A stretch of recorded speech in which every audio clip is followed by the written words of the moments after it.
This morning, I'm going to talk to you about God's sovereignty in marriage. Amen. Now, sovereignty means a supreme authority. Now, it has to do with the exercise of power or dominion. It has to do with the exercise of power. Sovereignty is also the bedrock of international relations. Now, let's go to the sovereignty of God. The sovereignty of God is the fact that He is the Lord over creation. Okay? Yan po ang sovereignty ng Diyos.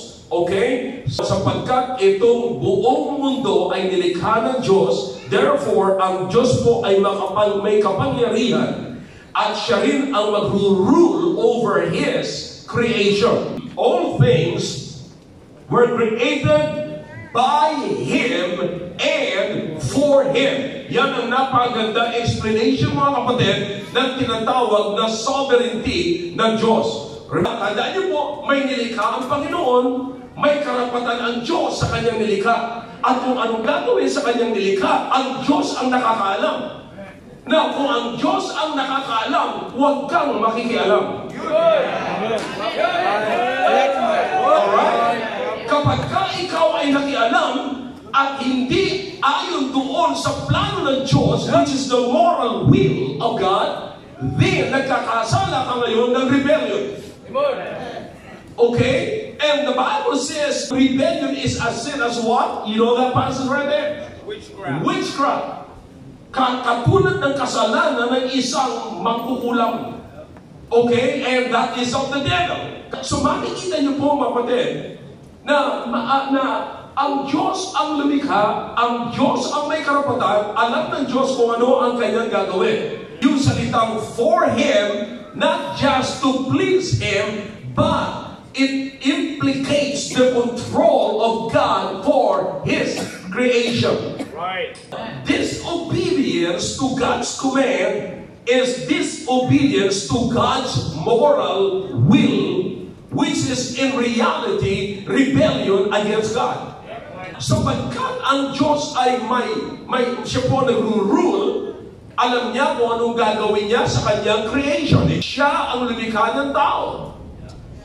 At siya rin ang may karapatan kung paano ang tao mabubuhay at kung paano ang tao magpapakarami. Ngayon, pagka ikaw ay nag-oppose po doon, kapag ka disobey mo yun, then nagkakasala ka ng rebellion against God. Hindi nyo ma-appreciate yung sanctity ng marriage hanggat hindi nyo na-appreciate yung sovereignty in marriage. God's sovereignty in marriage. In marriage, kapatid, oftentimes ito ang katanungan.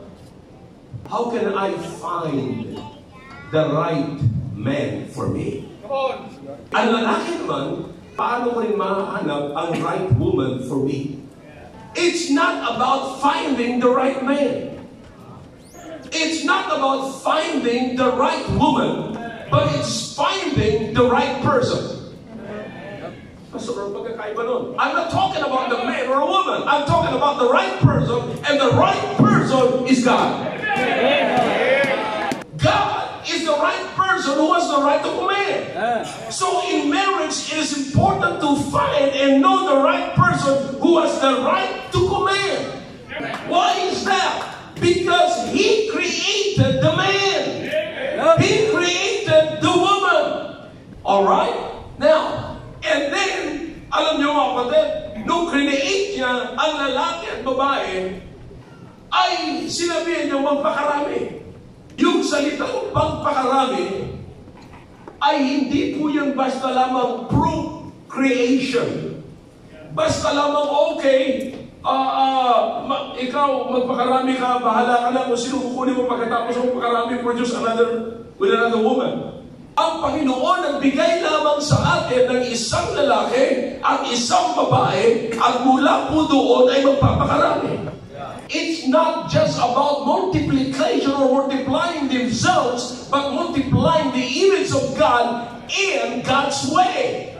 Inside marriage, kapatid, hindi po sila lamang ang magpapakarami, kundi sila ay magpapalaki. Mga lalaki, hindi ka bibigyan ng Diyos ng maraming babae para magpakarami. Ang Diyos ay nag-create ng plano, kapatid, na ang tawag po doon ay marriage. Nilikha niya si Adan. Pagkatapos sabi niya kay Adan, hindi maganda sa'yo nag-iisa. Sabi ng Panginoon, okay, matulog ka. Nung pinatulog ng Panginoon si Adan, pagising niya, katabi niya na si Eva. Imagine, konting tulog lang mga, pagising niya, may katabi na siyang babae. Sabi niya, tinatanggap ko po ikaw, this is now bone of my bones and flesh of my flesh. So, kung pupunta naman tayo sa Matthew chapter 19, notice what the Bible says here. Now, and they shall be what? One flesh. Alright?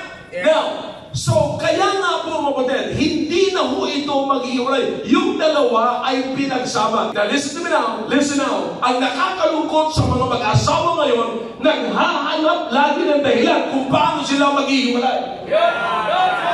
Sa 1,000,000 at milyones na dahilan na para hindi maghiwalay, hahanap ng isang dahilan para sila ay maghiwalay. Listen to me now. You are not, if you think about separating from your wife, you are not just thinking about separation from your wife, but you are separating yourself from God. Before the separation of husband and wife, there is first separation of principle from God. That is the discussion, kapatid, doon sa Kongreso. Kalahin niyo kung gaano kalukuhan yan. Ang pag-uusapan kung paano maghihiwalay, hindi man lang pinag-usapan kung paano magtatagal na magsasama. That's it. Amen, boy. Anong kinalaman sa creation ng male and female? Anong kinalaman sa creation ng marriage? Do they have the supreme authority? God is the final authority. Wherefore they are no more what? Twain, but one flesh. What therefore God hath joined together, let no man put asunder. That is God's command. No excuse. No cause for separation. Why did Moses then command to give a writing of divorcement and to put her away? All right. Moses is not God. Alright, did you hear it from God? No, you heard it from Moses. Kaya nasabi ng Panginoon sa Kristo, verse number 8. Moses, because of the hardness of your hearts. Dahil lang sa katigasan ng inyong mga puso, because of the hardness of your hearts, suffered you to put away your wives. But from the beginning, it was not so. In other words, that is not God's design. Bakit? Ang design ng Diyos ay ano? What God had joined together, let not man put us under. Alright? God is a sovereign God. Magagawa niya kung ano ang gusto niyang gawin. That is sovereignty. Pag hindi natin kinilala ang sovereignty ng Diyos sa marriage natin, our marriage will fail. Because God is against divorce. Now listen to me now. What will you get from this?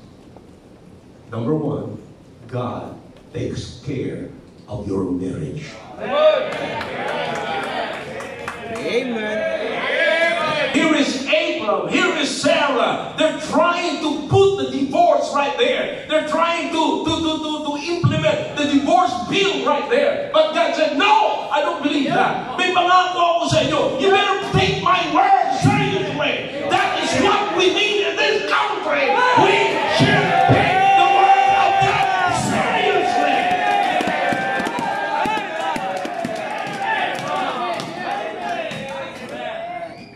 Kaya mo, mayroong nagpapalabas lumabas ng bill na gano'n because they are ignorant of God's word.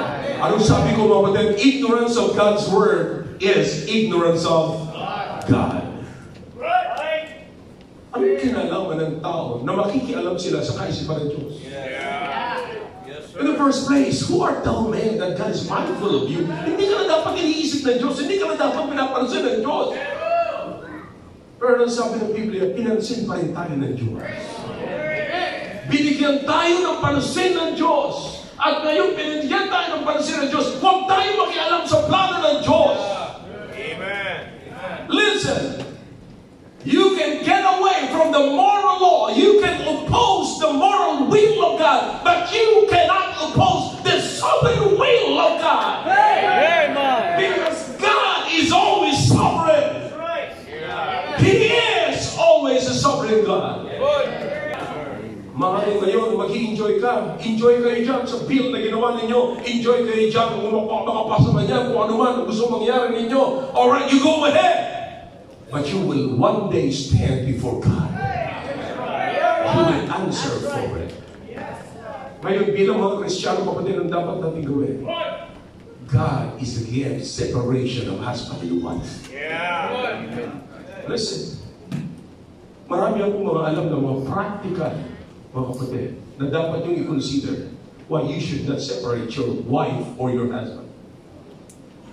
Sapagkat ang pagsasama ng tao, mga kapatid, ay hindi lang about sex. That's it. That's it. No. Listen, you have to raise your family. That's the point right there. You have to raise, you have to multiply. And if you want to multiply the image of God, you have to raise them up. Raise them up. Train them up in the nurture and admonition of the Lord. By the way, young people, young men, bago ka makapag-isip mag-asawa, isipin mo na ikaw ay sasama lamang sa iisang babae. At ang iisang babae na yan, kasama dyan ng responsibility na kahit na maging sa ulo niyan, ikaw pa rin ang magtitrain sa kanya. Amen.